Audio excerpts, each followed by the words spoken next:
your job, not what you did. You Who are put me you? on a spot since yesterday. Nonetheless, I'll. So who am I? I feel I'm a constant learner. I want to seek things, and if I'm not doing what I'm supposed to do, then I'm riding or listening to Pink Floyd or Led Zeppelin or cooking. Ah, yeah, Dark Side of the Moon. Um, as a college kids, those are the kind of songs and musics that stay with you forever. I'm still in the Um, college, so yeah. perpetually. Um, but Shekhar, you also head Lokus Design, which is a multidisciplinary consultancy, and you're based out of Pune, as we had discussed, and you work a lot with strategic design. Please tell us a little bit more about that. So without making it too complex, there are some clients also who have joined in, by the way. So I need to be Aha. careful what I say. Although they're friends and good friends, and I seek inspiration from them. So now, strategic design, I would make it very simple. Most clients come to us saying that this is what we are facing a challenge with. Either it's a business challenge or a brand challenge or a consumer challenge or a product challenge or a brand packaging challenge. And our role essentially is to identify missing pieces, identify dots that could be connected to form a discrete or a wonderful pattern, and then go back to the client. So, strategic design is essentially to identify in a system what's missing, what's gone wrong, what's gone astray, what's not connecting well, trying to work out these combinations and come back with multiple strategies that how do we solve, how do we create, how do we improve. So that's in a nutshell what strategic design I would say is, without making it too complex. I think with strategic design, because it does cover a whole ground, big Yeah. ground, and I Yes. think your presentation also, to a certain extent, talks about connectedness, and I think it'll be very interesting to see the evolution of those thoughts through the presentation. I think we're going to ask Deepankar to please share his presentation very soon, and while he does that, I'm going to mention that, Prerika, if you could share the social media handles for both the speakers, the websites, so that if anybody is interested, they are welcome to have a look. You'll find that in the chat box. There it is. So we'll start with Deepankar first. Please, if you could share screen, Deepankar. Shall I share my screen now? Yes, please. Yes, please. Thank you.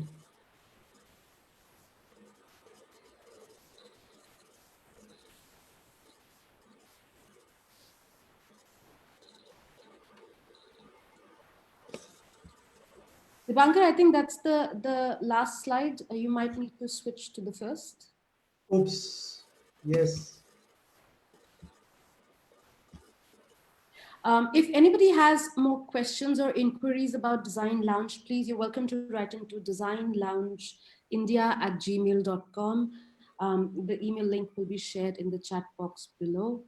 And I think what you'll see between the two presentations are both the connectedness and the divergent way of thinking that both the speakers have put together. Deepankar, are we ready? Yeah. Let's have the shared screen again, please.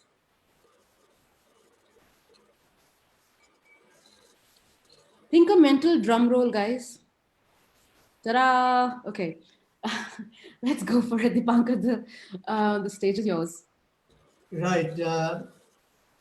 We try and explore what design for resilience can be, and in the context of an environment which is volatile, uncertain, complex, and ambiguous. And some of the key questions that we're going to look at is whether controlled chaos, whether it can be harnessed for building futures. So let us start with understanding what our home looks like. And Gaia is a word which comes from Greek mythology, and is a way of looking at Earth. It's a word for Earth, and one of the primordial deities of the Greeks. This was also used by Lovelock to create what he called the Gaia hypothesis, which proposes that living organisms interact with their inorganic surroundings on Earth to form a synergistic and self-regulating complex system that helps to maintain and perpetuate the conditions for life on the planet. Now, this hypothesis, James Lovelock was at that time, this was in the 60s, and he was working with NASA. But there have been some controversy. This remained a hypothesis and didn't go beyond that, mainly because it lacks a theory which explains how the living and non-living elements of a planet produces the self-regulation. Although we can see some of it happening when we observe nature, but we have not been able to figure out how how it actually works. But having said that, it is still useful to see our home as a system, an interconnected web of relationships, and us as a part of this greater whole. This helps provide a framework in which we can look at and study the human impact on our environment. To give you an example, take a look at bees. What would happen if there were no more bees? Bees are adapted to pollinate, helping plants to grow, breed, and produce food. They do so by transferring pollen between flowering plants. The vast majority of plants that we need for food rely on pollination, from almonds and vanilla to many fruits and vegetables. Gaia, our planet Earth, is ever changing, ever evolving, complex, dynamic, self-regulating. It's a constant dance of birth and death, destruction and regeneration. Gaia maintains the delicate balances necessary for life. Now, in this sort of complex system, we can well ask whether the flap of a butterfly's wings in Brazil can set off a tornado in Kolkata.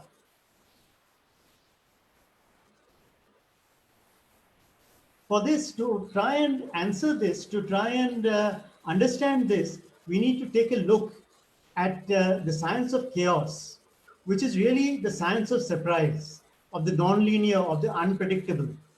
It teaches us how to expect the unexpected.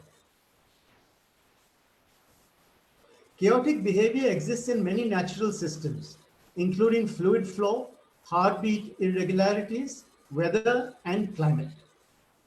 It also occurs spontaneously in some systems with artificial components, such as stock markets and road traffic. This is the double pendulum experiment in chaos. It sort of tells us how this thing works. Now, allow me to go to the next slide. Keep this picture in mind, and we'll take a look at this. Now, these are the two pendulums which are joined together here, and at the initial stage, they share a common space and time. Now, this is an event which is common to both of them. But within 10 seconds of those starting motion, they traverse this whole thing here and end up entirely somewhere else. So this tells us something. Study of this tells us something, and basically what that is saying, and this behavior was known as deterministic chaos and summed up by a guy called Edward Lorenz, who really is the father of chaos theory. And he basically was saying that when the present determines the future, but the approximate present does not approximately determine the future. The deterministic nature of the system does not make them predictable. In other words, we know that, for instance, El Nino has something to do with the monsoons that we have in India. Now, while in the very near term, by studying El Nino, it is probably not possible. Studying the nature of El Nino today, it is probably not possible to predict what the monsoon is going to be 2 years down the line.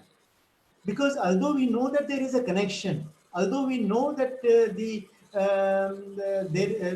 El Nino determines what's going to happen to the monsoon, in the future, but the nature of El Nino today, or studying the nature of El Nino today, does not in any way allow us to predict what the monsoon is going to look like, a year down the line, or 2 years down the line. However, when the monsoon is upon us, we can look at systems, and in the very near term, we can predict what's going to happen next. But that's studying the system in quite a different way, not in terms of the chaos of the system which determines what's going to happen next, except to say that they have certain links. However, having said that, within the apparent randomness of chaotic complex systems, many studies have been carried out in the area of complex systems, and it shows that there are underlying patterns, interconnectedness, constant feedback loops, repetition, self-similarity, fractals, and self-organization. Now, I will very quickly go through what each of these things mean and see how they impact on us being able to harness some of these, some of these attributes to see what we can do with chaos. A good example of a positive feedback system is childbirth.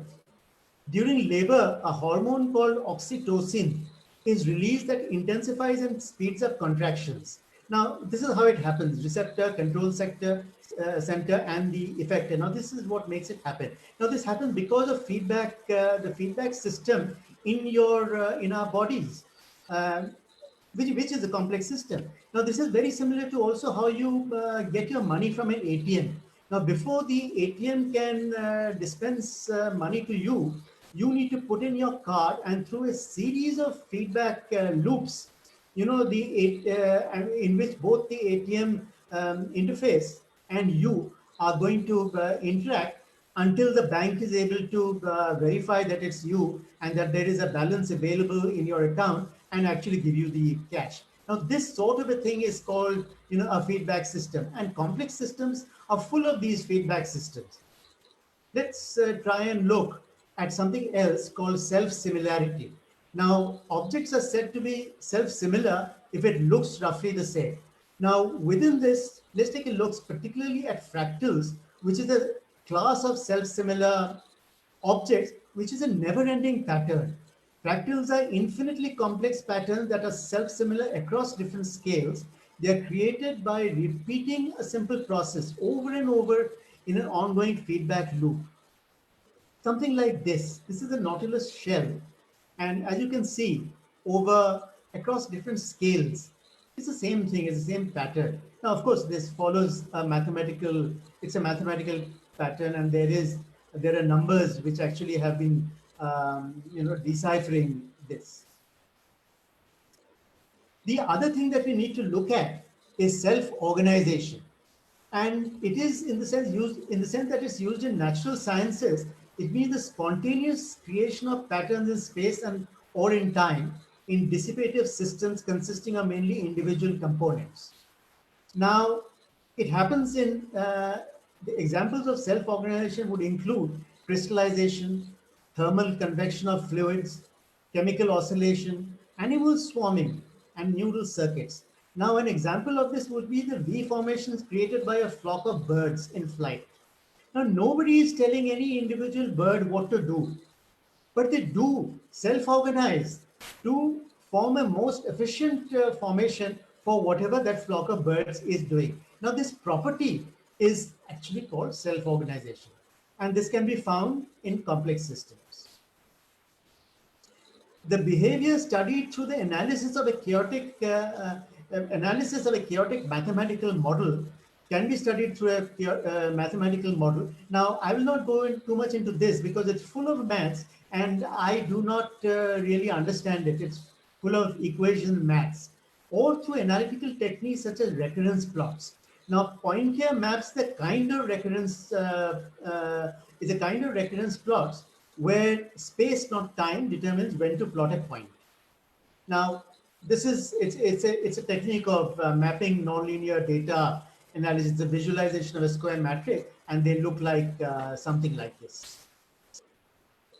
Now, this is a way of mapping a series of events in chaotic systems. or in systems which are not, which have a lot of uncertainty. Now, chaos theory has applications in a variety of disciplines, including meteorology, anthropology, sociology, physics, environmental science, computer science, engineering, economics, biology, ecology, pandemic crisis management, philosophy. Now, if we the the theory form, this theory form the basis of several fields of study. Now, each of these fields of study, you can spend your whole life in each of these. They are major fields, major disciplines, like complex dynamical systems. Examples of complex dynamical systems include population growth, a swinging pendulum, the motions of celestial bodies, and the behavior of rational individuals playing a negotiation game. Age of chaos theory refers to the idea that many complex adaptive systems seem to intuitively evolve towards a regime near the boundary between chaos and order, and self-assembly processes where disordered systems of pre-existing components form an organized structure or pattern as a consequence of specific local interactions among the components themselves without external directions. That V-shaped formation of birds that we spoke of earlier is very much a self-assembly process. Let's take a look at the human-built world. The human-built world is a subsystem of Gaia, the natural world. It is a world that we have built, humans have built. And what it does is uses the resources from Gaia to build this world, and it, it depends on the natural world and in turn impacts it. It also builds a lot of waste which is fed back into Gaia, which is then reproduced by Gaia again back to us as resources. Now, there is a certain balance that is maintained, and as all of you know, this balance has come under immense pressure over the last several decades, and with consequences which are increasingly hazardous to humans, like the ruination of the quality of air, the quality of water, the climate change. But frankly, Gaia or the natural world doesn't really care. It doesn't really care for humans. I mean, humans in that sense are pretty irrelevant to the natural, order of things, and it would probably do very well, without us. However, we could also look at the human-built world as creating order from chaos. Let us delve a little more into this idea of creating order from chaos. Perhaps we can look at design as an activity at the points of interface between humans in all their dimensions, the physical, the mental, the emotional, and the spiritual, and the worlds we build. Now, these worlds that we build can be tangible, can be intangible. I mean, they're everything. They're the physical world, there are cities, there are transportation systems, there all are products, there all are communication, there all are services, there are governments, there are politics, there are education systems, there are legal systems. There are all of these are all the worlds that we have built. And our interface with these worlds, the point of interface, design really lives there. And it is concerned with these points of interface. So when we talk of resilient design, we are looking to harness chaos and finding patterns and learning from nature, because as we shall see, it really would be the best teacher for us. Let's take an example of earthquake-resistant buildings. To design an earthquake-proof building, engineers need to reinforce the structure and counteract the earthquake's forces. Since earthquakes release energy that pushes on a building from one direction, the strategy is to have the building push the opposite way. It works something like this. Remember the pendulum thing that we looked at earlier? Now, think of that. Think of this building as one of the pendulums. And we've got a structure there, the seismic control device, as the other pendulum, which are joined together. Once the building sways in this direction, the pendulum moves in the opposite direction, which suppresses the motion by applying force and ultimately bringing the whole structure to a point of equilibrium. And once this seismic event is done, the building sort of has the structural would be not so damaged structurally as it would have been otherwise, and would save itself from collapse. Another way to do this is to isolate the building on top of flexible pads like this. And in the event of an earthquake, the pad, the base moves while the building remains steady. Now, this effectively absorbs the seismic waves and prevents them from. Now, these examples are really looking at ways to harness chaos. What are we doing? A seismic event is a hugely chaotic event. Now, we are finding ways because we are able to study how chaos works, we are able to find ways to harness chaos to our advantage, so that the worlds we build, are able to survive such highly chaotic events. And this is an example of what I would call, resilient design. Another example of resilient design is what we do with the chaos of city roads, traffic flow patterns and projections, interventions in time and space, building in the third dimension and using traffic lights is another way to create order from chaos. This particular picture you're seeing is from China, and was one of the biggest examples of this thing. Let us take another example, which is in the area of language. Now, although language is perhaps an innate quality that humans have, and perhaps we are born with a capacity for language. However, when you look at the structure of language in terms of its form, look at the differences between a language such as English and Chinese and Tamil. Now, how did this happen? Is how did the chaos of words, the chaos of thoughts, the chaos of feelings, the chaos of all that that we want to express as human beings, that we want to think about as human beings, how does language work in a situation like this? Is it not a way of doing something which, with chaos, that makes it usable for us? Look at the internet. It's on the World Wide Web. Ordinary people, uneducated people, voices that were never heard, expressing their lives, their work, their emotions. Multiple voices, competing voices, voices never heard, seemingly chaotic. But is it really all that chaotic? Observe the underlying patterns.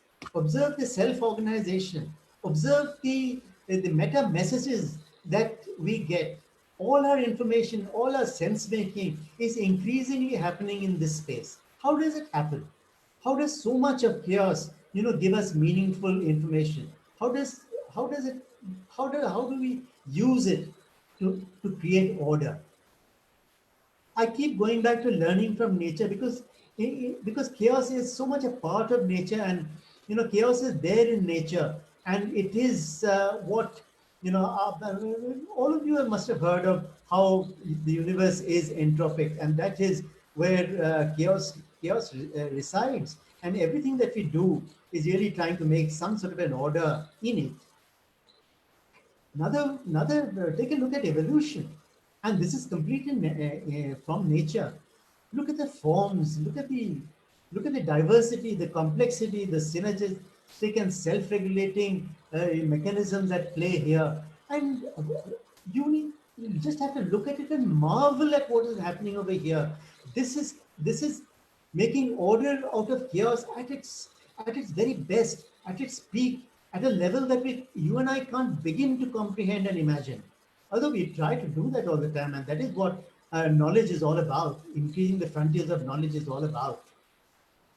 So do these examples suggest principles that can be incorporated into design processes or multidisciplinary problem-solving, discovery and problem-solving processes? Finding the patterns, harnessing the chaos, learning from nature. And that answers to some of these questions would give us some of the groundwork for making these processes which would be able to design for resilience. Having said that, I will leave you with a reminder of some of the things that we went through. the interconnectedness of things, the constant feedback loops, the repetition, the self-similarity, fractals and self-organization, all of which exist within chaotic complex system, even within the apparent randomness. We need to study all of this. We need to study all of this and perhaps incorporate some of these findings into our own work. Can we do that? Can we look to looking how all this impact on what we do in our daily lives? Thank you. Wow, Deepankar, that was fabulous, of course. And I think the fact that we are looking at chaos in a world that today we find ourselves in is definitely very, very appropriate. And I think this is a question that a lot of, at least designers and the minds of today are trying to figure out.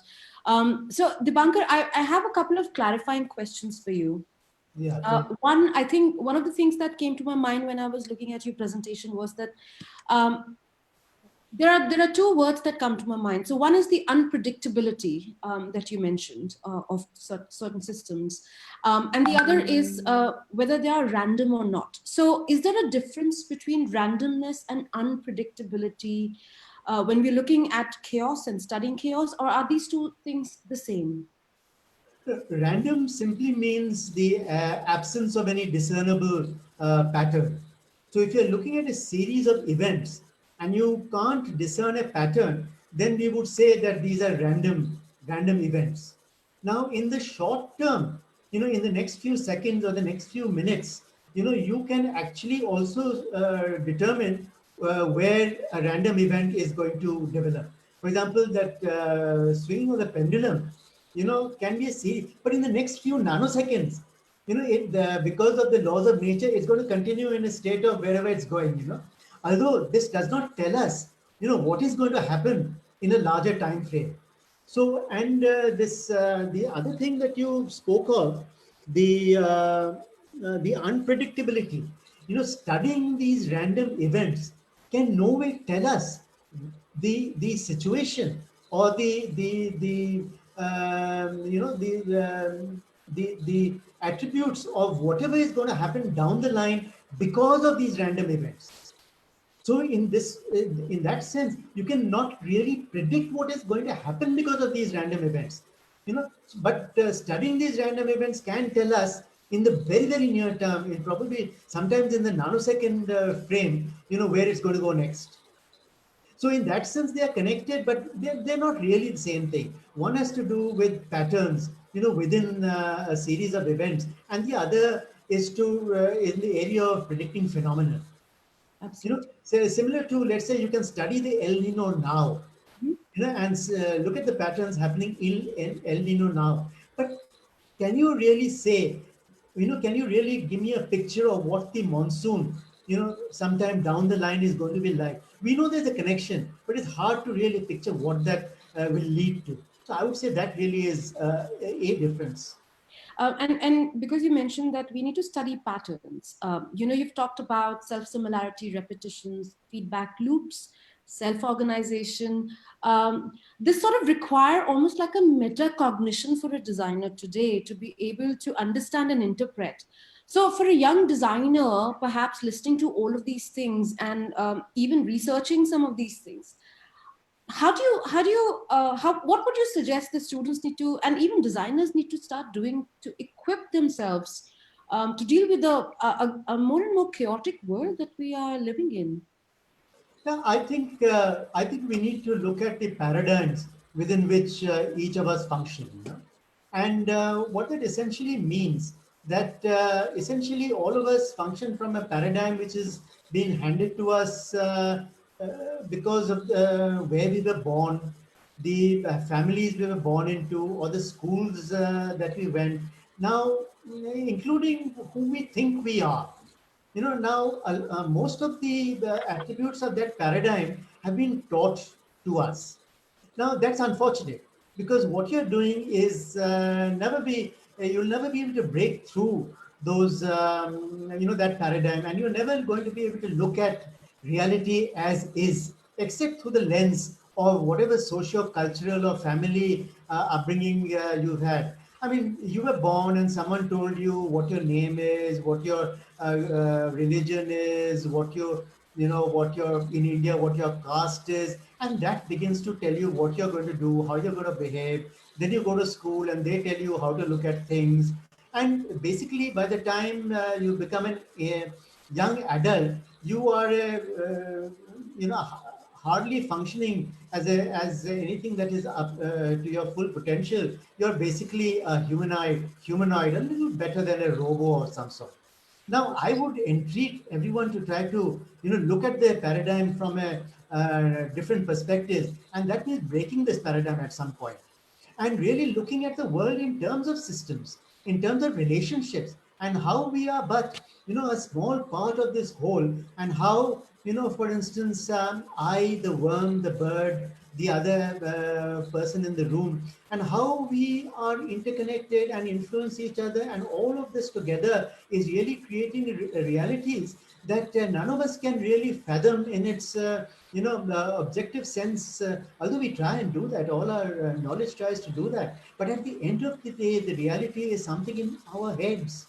Absolutely. The fact is, I have a certain reality which is so different from yours, so different from Shekhar's, so different from everybody, Aditi, so different from everybody else's, that sometimes I wonder whether, at one point, will we be able to break through these paradigms that we've imposed on ourselves and embrace the nature of reality, where chaos really rules supreme. And once we've been able to do that, and accept surprise, accept that you don't know what is coming next, you will be able to ride the chaos, and what a ride it's going to be. It almost seems like you're goading us to leave our individuals behind and become a large hive mind in order to ride this chaos. Hives think collectively, and I think that's what we need. But what you also did here was you kind of came back to Gaia, the idea of the bird, the worm, Gaia as nature, as the survival for us actually, and that kind of brings me to our first poll question of this conversation. Prerika, may I have the poll question, please? This is for the audiences to respond to. So, of course, this is the ultimate question these days, right? How do we stop messing with Gaia? And there are a couple of options here, and we just want to know from the perspective of the audiences, where do you think you want to start your conversation with it? So are you somebody who will think holistically? Are you somebody who looks at and understands and maintains balance? Do you plan for consequences as a designer? Do you discover uncommon connections, or do you work in creating agile systems? So what is your methodology here? Can we have a quick vote, please? And I'll ask all of you guys to please do this in the next 30 seconds so that we can see the results. In the meantime, I'm going to ask Deepankar another question. You also talked about harnessing chaos, of course, which is one of the mainstay of this conversation. And you talked about the edge of chaos theory. So where are we? Are we at a stage where we are trying to harness the chaos, or are we still discovering what the chaos is? Actually, I think the edge of chaos theory states that we are going to be, always on the edge. The reason being, we are trying to create a certain amount of order in an entropic universe. And the universe, for instance, once you spilt milk, can you really unspill it? But all our systems, all the human built world is involved in unspilling milk. That's true. But we try to keep doing it, and every day, the universe is going to take us to an edge, where chaos will take over again. You leave a city alone for a while, but Chernobyl, for instance. Yep. Chernobyl is a very good example from our times, where a whole space has been left alone, and look what happened to it. And look at what happened to life in there. Yeah. Who would have thought that in a place like that, which is full of this nuclear, radiation, life would thrive the way it did. Now, it is only, but what happened to the man-made system, the human-made systems there? They reached and went far beyond the edge of chaos. Absolutely. And I think Yeah. that's a good cue to find out what our audiences think. Can we have the results of the poll, please, Prerika? I hope everybody's participated. There we go. Balance, and seems to be the most important pivot for a lot of thinkers on this in this audience. And thinking holistically follows very closely with 32%. So I think identifying what balance is and how do we maintain balance is also something that we are going to discover with our next speaker. Deepankar, thank you very much. We're going to come back to you after Shekhar's conversation. Shekhar, hi, are you there? And are you ready to share your presentation? Yep. Thanks, Deepankar. I think you created a lot of ground for me.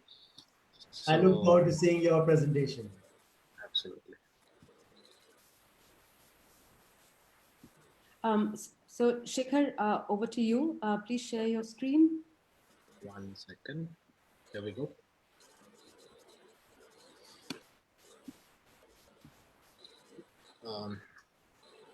Is it visible? Yes, could we go full screen, please? Yeah, 1 second.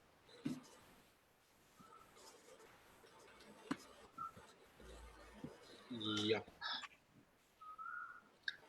Visible, audible? Yes. All right. So I think Deepankar has very neatly, nicely, and deeply touched a topic that is very close to me, and I've been very vocal about chaos theory, and also my favorite subject of entropy, and entropy being level of disturbance, chaos, or noise. We get to see entropy in our life, in my head, around us, on the earth, and now we are trying to create it on Mars also. So level of entropy is something that we will disturbance we will talk about. But meanwhile, what I'm going to concentrate is trying to see where we could look at new possibilities. Where should we look at new possibilities with all the chaos that is happening around us? All of us are aware of the chaos. Are there any possibilities? Could there be possibilities with design? And where do we look for? This is the main theme of the presentation. Meanwhile, I will also talk about few theories, few paradigm shifts that I'm suggesting throughout the presentation. What's happening right now is we are on the brink of technology. Amazing. And what we dream is essentially what we could create. We can dream of a thing and we could wrap it, prototype it, print it. We can print metal now. We can print houses. We can create artificial things. We have artificial intelligence. We've got Internet of Things, and there's so much that is happening, and it's going to be a huge impact on society, and of course human lives and the relationships and the interlinks in the systems or the chaos theory that we've discussed earlier. But this is, of course, we could print our body parts, and this is a reality now. We can print tissues, we can print bones, we can print whatever we want, and it works.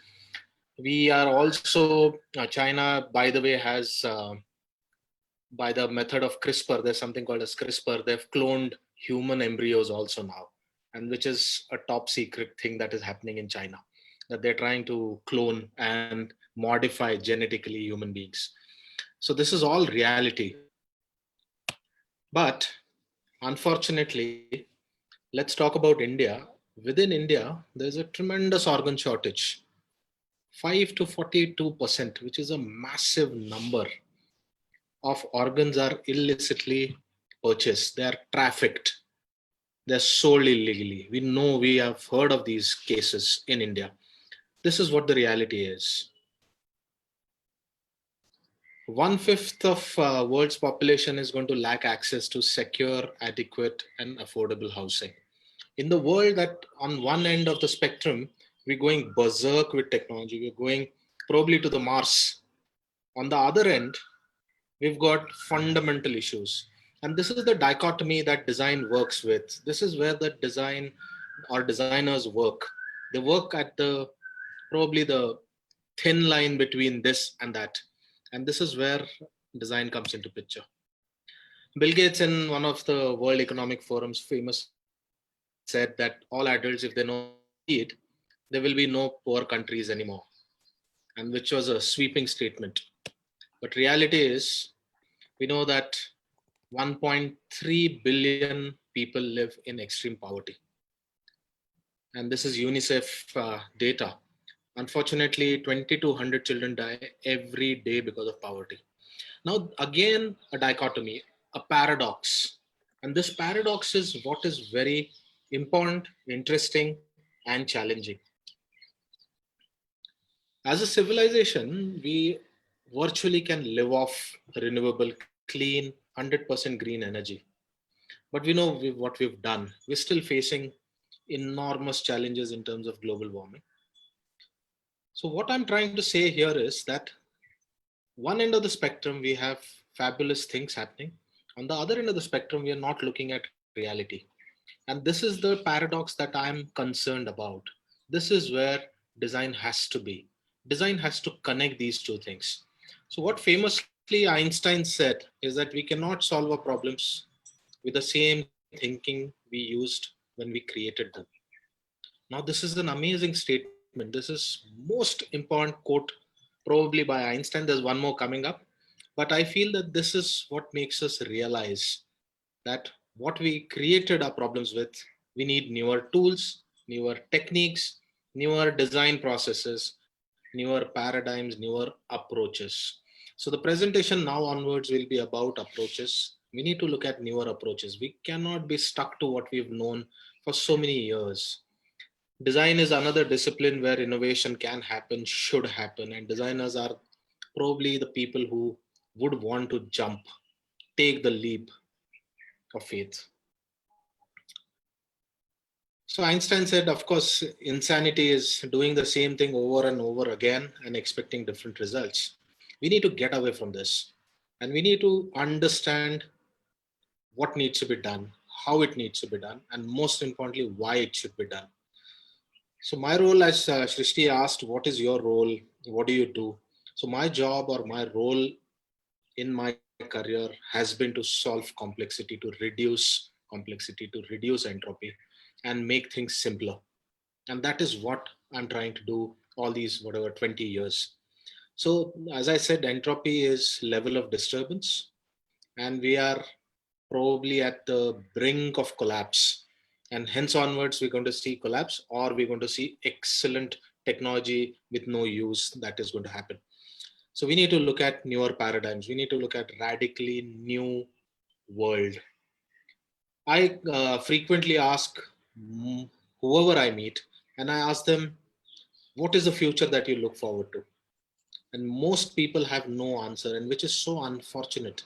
If 95 or 99% of people do not know what the future is, what they're looking forward to, then whose responsibility it is? So most people say that it is government of India's responsibility. And it is so unfortunate that government has to work towards the future. But we ourselves cannot imagine, dream, create a future that one should look forward to. So my endeavor through my organization or otherwise through this presentation is to inspire all of you that we should create a new, amazing future that all of us look forward to, and then see how you are thrilled to go to work or to your design studios or institutes or whatever every day to solve, to create something amazing. So this is the premise. Of course, Deepankar has already spoken about butterfly effect, but quickly, what is butterfly effect is that the smallest initial small change can trigger a large difference, large pattern. So I would encourage designers, I would inspire, I would coax them, I would instigate them that let's create this butterfly effect. Let's flap our wings, smallest ever possible. Doesn't matter. I think together we can create a butterfly effect. And I'm sure we will have the rain or in Kolkata, as Deepankar was saying. Moving ahead, these are few approaches that I propose. These are few. There are quite a few. Otherwise, you could look up on my social media handles or at Lokus Design's website, and you'll find a couple of them there. But the first one that I would want to say is that let's move away from user-centered design. Now, this is a sweeping statement in the design world saying that, oh, move away from design, user-centered. This has been going on for 60, 70, 100 years. Now you're suddenly saying that let's move to harmony-centered design. It's important. This user has been very selfish. We've been very selfish. We've not been looking at interconnectedness. We've not looked at Gaia. We've not looked at chaos. We've not looked at what we've done. And this is the chance to change it. This is the time to change it. And if we move from this selfish, self-centered approach of design, which is user-centered design, to harmony-centered design, we will open up phenomenal possibilities. There will be so many things that we will be able to intervene. We will be able to solve. We will be able to create. And this is what I propose by harmony-centered design. Now, harmony could be with animals, plants, earth, ecology, nature, business, economy, other people, relationships. It could be anything. So start imagining harmony. Start imagining, is your body in harmony if you're using this product? And this is not form follows function. This is harmony centered. The next one is another big one, that move away from object oriented design to subject oriented design. Subject essentially in Marathi or Hindi is Vishay. And this is not subject means people, subject of a king or a state, not that. Subject is a Vishay. Now, what is the subject of a ceiling fan, which is a very simple product hanging up there for number of years, decades in all our homes. All of us have been working on fans to be beautiful, newer materials, stylish, aerodynamic, and suiting my interiors and exquisite materials. But that's not the subject. We're talking about an object. And we've created so many ceiling fans that don't work. By physics, they don't work because warm air rises up and the fan is throwing warm air at you. But the subject of a fan essentially is to reduce the body core temperature. So if you start looking at what is the subject of a pen or a pencil, what is the subject of, let's say, a toothbrush, what is the subject of a table, what is the subject of a car? If you start asking these questions, we will go to absolute fundamentals. And this will dissuade us away from creating object after object after object which don't work. So that's from object to subject.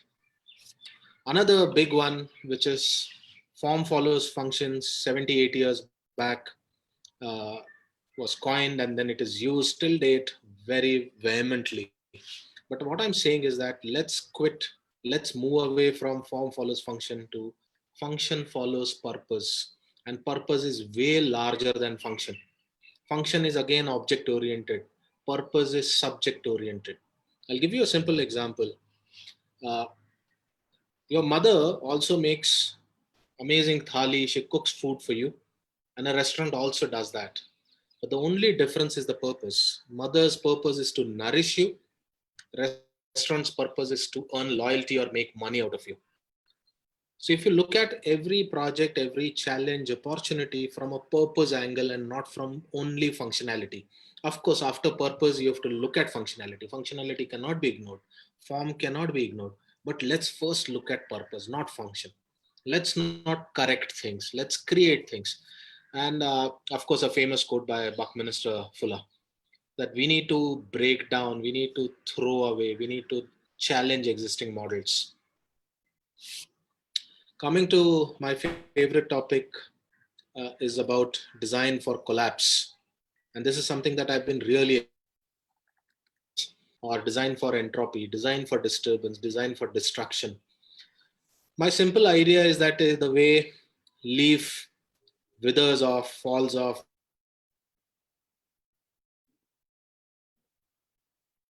if your bone breaks, then it heals itself if it is set in position. But imagine your chair breaks, your table breaks, how much ever bandage and healing plaster you apply, it's not going to heal itself. But that's the possibility. The newer materials that are coming up are self-healing materials. self-healing concrete, self-healing steel. There are Wolverine fabrics. There are so many things that are happening that will heal themselves. What this will allow designers to think is, let's not throw things if it is broken. We've thrown enough and there's no place to throw now.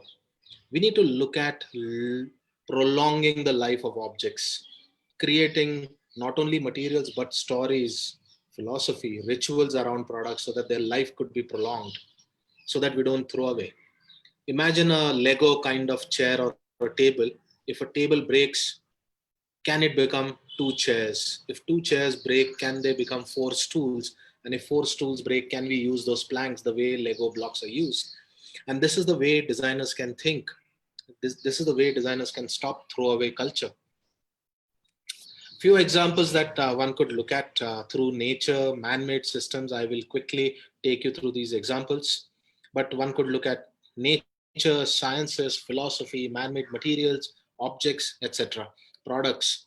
You could also look at spaces which are resilient. And now resilience is a big topic for design. If we can build resilient systems, we will probably be able to get out of any challenge possible. Provided, of course, if we read horizontally, understand it in depth. So let's look at new ways to look at possibilities. We know that there are possibilities, but we need to look at possibilities. We've seen bending of branches, swaying of branches under extreme wind and snow. They will bend and the snow will fall down. Srishti, am I audible? Yes, Shekhar, you are audible. We are able to hear you, but may I request you to please speed up just a little bit? Yeah, We may we're be done. Almost reaching. there. Almost. Yeah. Yeah. So bending of branches, and then of course, Deepankar has already spoken about the design features in Japanese buildings. Blood clotting is another very interesting phenomena in human biology in terms of seeing resilience or reorienting flowers. Sunflowers will orient themselves towards the sun. Can we look at them to design our products or design our systems? Or look at tradition and skill and culture. So in Japan, the shrines are broken down every 20 years, and they've been doing it for the last 2000 years to ensure that the skill is passed on to the next generation. So this is the resilience built into their culture, that it will last, and it has lasted for 2000 years. Of course, there's water absorbing concrete and tiles, which will not allow the water table to deplete groundwater. Camouflage, of course, most of us know that it's been used in military and several other applications. Self-healing concrete is a new phenomena that's going to happen. We can, and this is done by how bacteria grows into concrete. We know that they can join their limbs and they can create a raft over water. This is an amazing example in Animal Kingdom. Or Wolverine fabric, which I've already spoken about. So these are a few examples to look at new possibilities, new approaches to the future that we would want to have. And let's create our own future. Let's not be dependent on anybody. And that's the way I would look at. So in a gentle way, we should shake the world. And designers can do that butterfly effect. Thank you so much.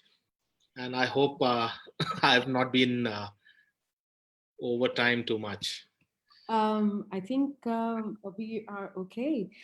Thank you so much for that, Shekhar. And what a powerful thought to close the presentation with. I think oftentimes designers want to change the world, but there's so much to change. You don't know where to begin. So I think any starting point is a good starting point, I guess. Absolutely. And That's what. thank you both, Shekhar and Deepankar. And before we open the questions to our audience members, I do have a couple of questions. One for you, Shekhar in particular. You mentioned something about harmony-centered design, which is a beautiful concept.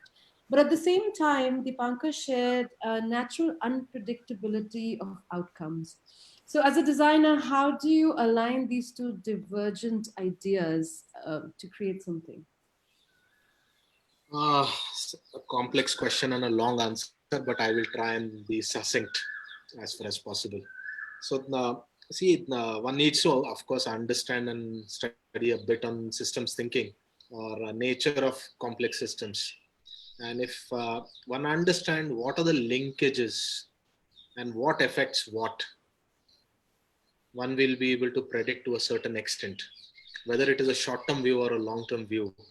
And there are quite a few phenomena. There's something called as super linear scaling, which allows us to understand what will scale to what level, what problem. And this is what the entire artificial intelligence is built on, that they will try and predict these patterns. So what we typically do is that if such kind of complexity arises, we would typically engage people from data analytics or mechanical algorithms, and then we will try and plug that into design or strategy, seeing that if this is a strategy, what will be its effect, and try and imagine how the system will work.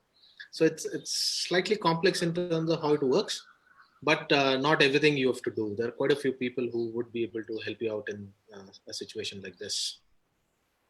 But it's that dichotomy paradox we work with almost every day. Super. Any thoughts on the same question, Deepankar? Divergent ideas, chaos and harmony. I think if you look at chaos and harmony as verbs more than nouns, the issue resolves itself. Because harmony in the process, and chaos in the process, and you don't look at end results, so much. You have got a series of events, where order will automatically kind of happen, and you need not be so concerned about outcomes. We are, I think, too concerned about outcomes. We try to visualize outcomes and try to get there. We should be more open-ended and see what happens. And if our processes are harmonious, we are not likely to kill ourselves. I think this is an interesting point, especially because somebody in the chat box mentioned nobody chose agile systems in the first poll, which was surprising for me as well, because the idea of having a system that can make itself or break itself based on what it needs to contextualize itself to is possibly what we need.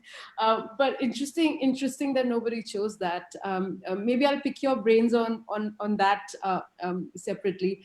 But I think it's a time for our next poll. Prerika, can we have the next poll question, please?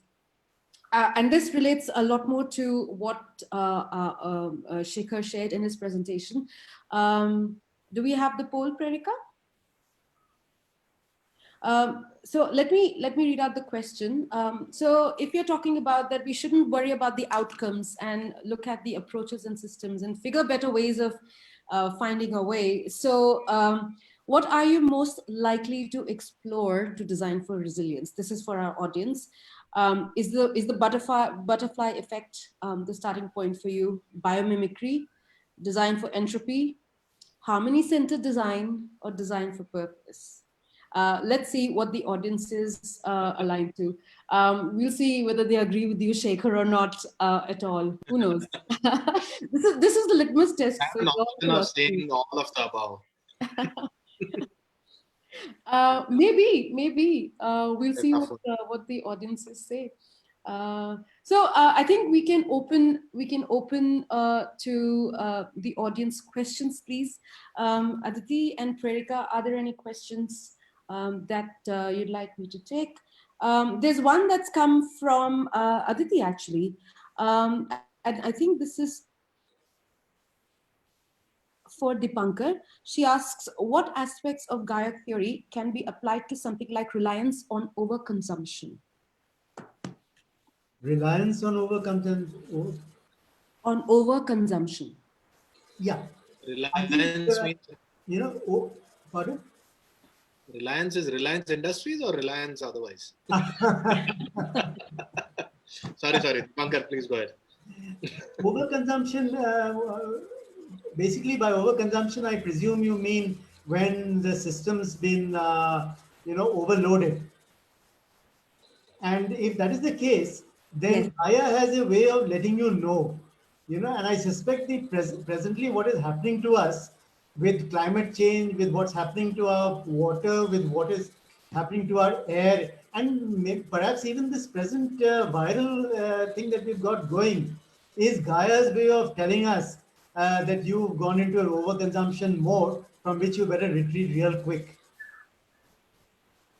I hope that answers your question, Aditi. It's Gaia telling us it's you do what I want or I'll kick you out of sorts.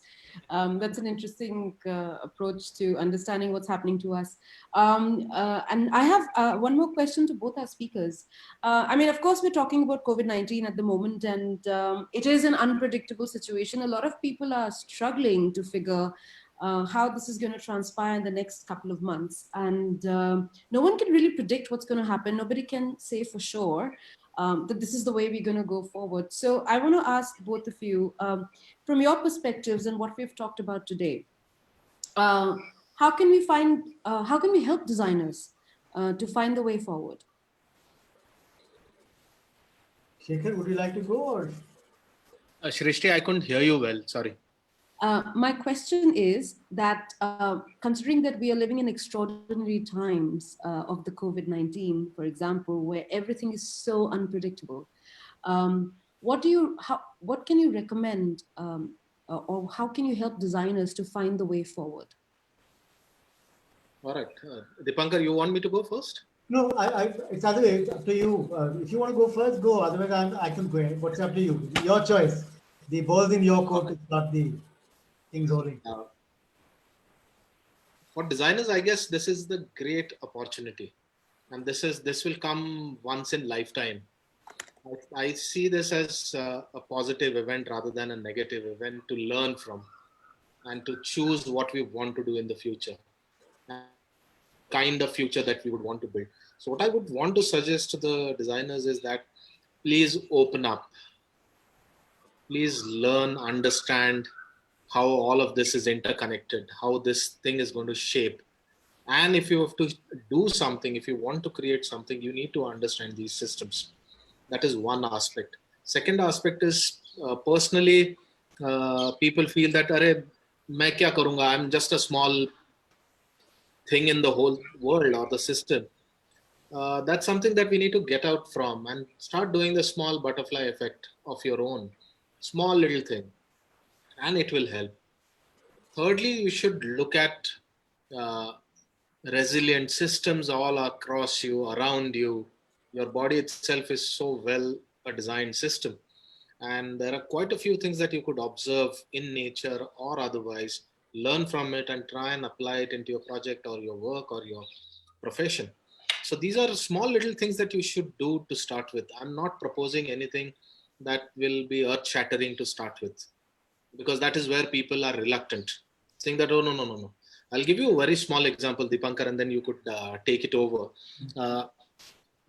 Tushar Gandhi, who's the grandson of Mahatma Gandhi, once told me that why most people were excited to join Gandhi is because yahan marna nahi padega. All right. But what has happened is that you need to understand what people are afraid of and create something that can bring everybody together. So Gandhi saw that as an opportunity to bring everybody together and create something which was amazing, the first time probably, ahimsa, to be used against a brutal force. So can we create such kinds of paradigms? And we've India that we can choose from or can depend on, can look at history, past, and build over it. Over to you, Deepankar. Yeah, thank you. That was very well put. Now, what I would really like to say is that I mean, if it's only restricted to COVID, then it's not such a big deal, because this at the end of the day is another virus, and if you can look at all of us life forms as symbiotic relationships between viruses, bacteria, and as whether I'm a carrier of all kinds of bacteria and whether they determine what I do next and what I'm saying now is a question that I haven't been able to, answer to myself with any degree of success. Frankly, there is a theory which says that, for example, when you kiss somebody, the virus, the bacteria in you, is actually deciding whether you've got a compatible set of bacteria at the other end and whether they would like to, decide to live with that, other set of bacteria. And your actions are going to actually do what your bacteria decides to do, from henceforth. And similarly with, if you come too close to a person physically, there is a limit to how close you can come to different individuals. Sure. And there is a hypothesis which says that there's a bacterial glow around you. It's all around you. It's not just living inside you, but they live in a little ecosystem that you've got in, and they make all these decisions. So I'm not too worried about this virus. And I mean, at the end of the day, this virus wants to survive. And if this virus is not going to survive by killing me, at the initial phase of point of contact, a few of us are going to die, sure enough. But at one point, we've done it with all other viruses. It's going to happen one more time. But of course, there will be casualties. But I think that's pretty inevitable. In the larger scheme of things, Gaia doesn't care. It's a small flap of the wing for Gaia. Absolutely. It really doesn't care. But having said that, I think Shekhar is quite right in saying that each of us in a small way, would have to try and make it through for ourselves, for our communities, for our, and help everyone get through this. I have another question that's come up by Shailesh Krishna. He asks, how does design for resilience and the rapid rate of technological material strategic obsolescence go hand in hand? And this is to either one of you, whoever would like to take that up. Would you like me to repeat the question? No, I can see the question. There's a wonderful graph or a method called dissipation of technology. If Shailesh wants to know more about this, he could look at how technology dissipates into human life or human systems. And there's a limit, there is a method in terms of how it gets accepted. So if you do anything which is over and above or divergent to that graph, most technologies have failed. Okay, I'm coming from technological rapid rate. So not all technology can get absorbed in human life. There's a limit and there is a curve that goes, it's an ulta bell curve. So the reason why this happens is because humans could be averse, afraid, or the technology could be expensive, not well thought of. There are quite a few things. Other thing there's a phenomena called adjacent possible. So none of the technologies, none of the breakthroughs can be adapted into any human systems till the time there is a conceivable adjacent possible. So for a luxury car to exist in India, it had to have many things to put together. Till then, no luxury car was able to drive on the roads of India. So roads, government policy, people having dispensable incomes, petrol, which is high octane, unleaded, and there's so many things. So now, as far as design for resilience is concerned, the designers need to understand this to start with. If they are going to work with such kind of inflammable materials like technology and strategic obsolescence and stuff like this. I hope strategy is never obsolete, because then we'll be in real trouble. So I have maybe another 5 or 6 minutes to go before we have to close the session. So Predika, can we quickly have the result of the second poll, please? And then there is one more question by Monica, it seems. Design for purpose seems to have taken the lead here, Shekhar. Surprising for you? No. I think intelligent. and harmony-centered design comes second. Biomimicry is. You could see the way the plot has come, and I'm very happy to see this plot, and I'm glad students and people alike are thinking alike. So if you do not have a purpose, you cannot harmony-centered design. You cannot do that. And if you cannot design in terms of harmony, you cannot reduce entropy. I think design for purpose brings me back to one of the other questions that we've had. Beautiful. Yeah. I'm Yeah. very happy with the result. No, I hope that this is something that people practice as well. And I Yes. think that's very, very important. Sorry, there was a question from Moksha, and this was for both the panelists. And since, especially since we are talking about designing for purpose, what does one mean by agile systems? I think What is the Deepankar. purpose? What do we mean by it, and what is the purpose of agile systems? From what I understand, Yes, please. Yes, yes. I think it came from the world of software development, and what it really meant was being agile enough to incorporate quick changes in technology and adapt them. That's why the whole idea of releasing beta, releasing anything at beta, and not wait for it to get into alpha, so you don't really you really don't have to perfect it. Perfection can happen as the product or the service or whatever the system is unfold itself. So this is a way of looking at agile systems, where actually, and this can only really happen if you make the user an integral part of the process, and you are not so hung up about delivering finished products to the users. But it can be a partnership, and it can be a co-development of whatever is happening out there, and that would any of that co-development methods would really give you agile systems. Fabulous. Shekhar, you want to take a stab at this as well? Yeah. I think agile, of course, comes out of software and otherwise. What it essentially means is that one needs to understand what needs to be agile. Okay, that is the premise. The first question is that, one, why do you want agility? Why do you want this flexibility, changeability? And once you have that in the system, the designer also needs to understand that things are going to evolve, co-evolve. They're not going to be static and imprinted and done with. They're going to be continuously evolving. And that's what ambiguity is all about. And ambiguity is equal to chaos. Chaos is so now we come back full circle, and thanks for this question. I guess in terms of bringing us back in terms of chaos.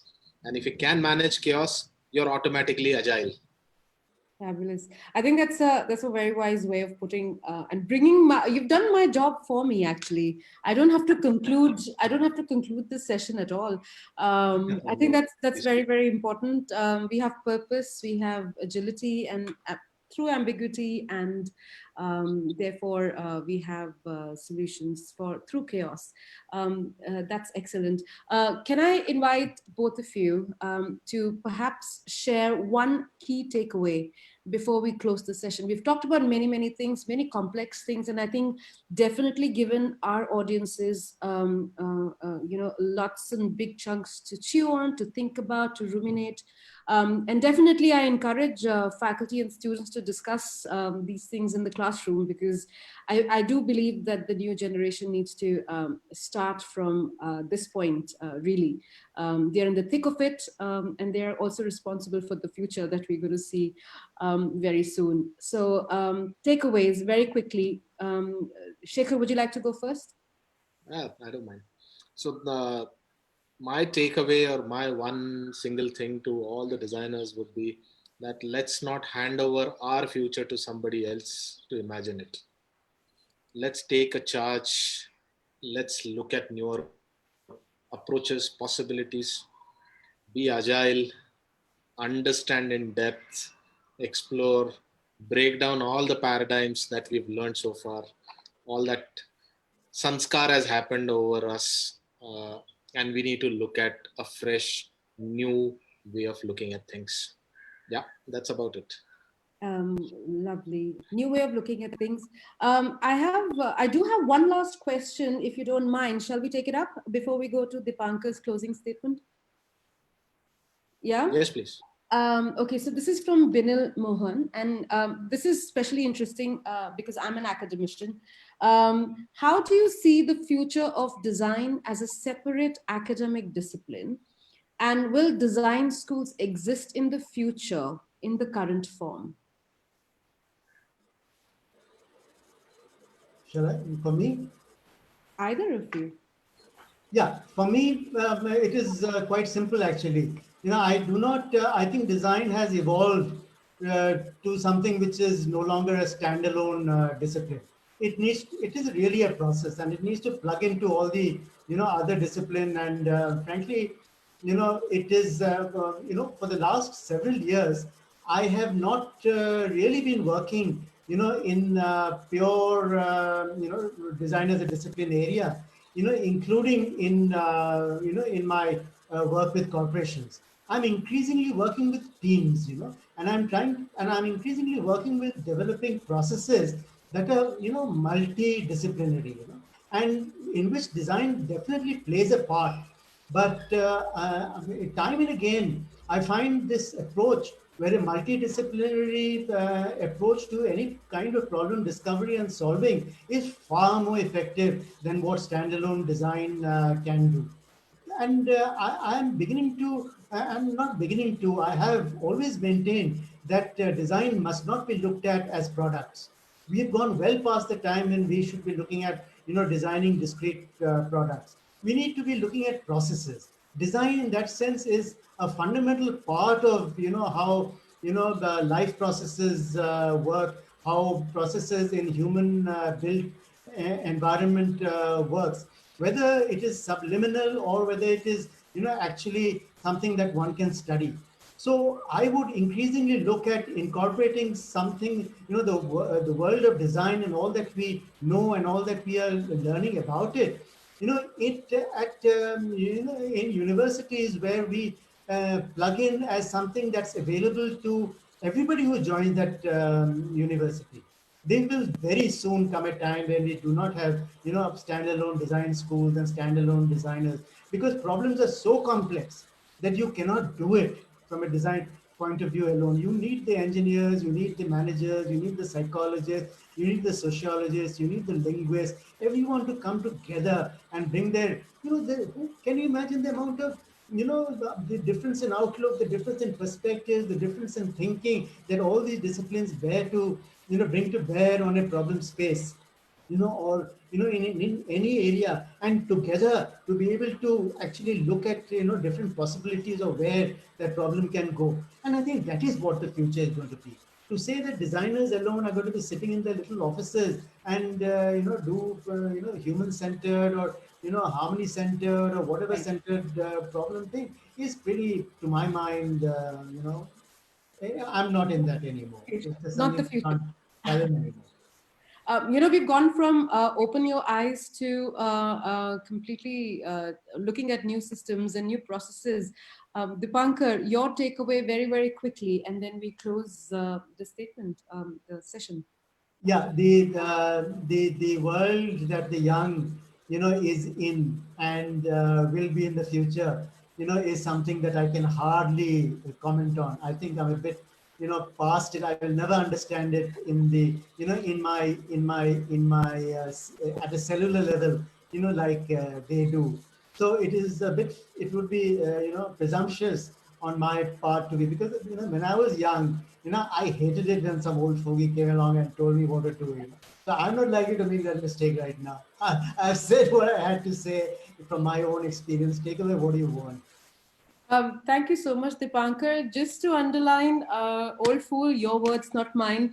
Uh, we can we can take the conversation from there. Thank you very much, both of you, Shekhar and Thank Deepankar. This you. was a fabulous session and really a masterclass in what we need to be doing as designers. And I really, really hope that this has given us something to take forward and apply. Really, thank you very much. And Thank you thank so you much. to the audiences Thank you, Srishti. for Thank you, staying with Shekhar. me. And thank you, Aditi. Yeah, Aditi has been missing, but thank you so much. I'm back online, guys. Welcome. Thank you so much. This was a wonderful session, and we had so many people ask questions and be curious about the ideas that you put forward. Moving away from user-centered design to purpose-centered design, which I'm a big proponent of as well.